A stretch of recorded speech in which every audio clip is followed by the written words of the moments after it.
मित्रांनो, आयुष्य खूप सुंदर आहे.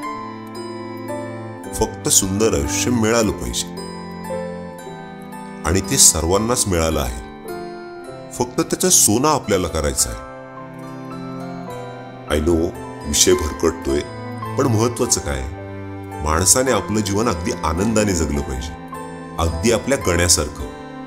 हा, गण्यावरून आठवलं की गण्याच्या स्टोरीमध्ये आतापर्यंत आपण गण्या आणि बाबा यांची स्टोरी ऐकत होतो. जसं की गण्याने चोरल्या गोट्या, बाबांनी फळवाल्याला गंडवला, भाज्या झाल्या महाग, गण्याने केला भाजीचा सत्यानाश.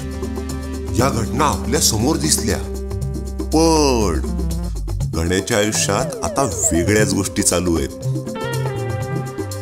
म्हणजे आतापर्यंत आपण फक्त गण्या आणि बाबांना जगावेगळे समजत होतो, पण ह्याच जगावेगळं आयुष्य जगणाऱ्या दोघांच्या जीवनात अजून जगावेगळी जगणारी माणसं आहेत.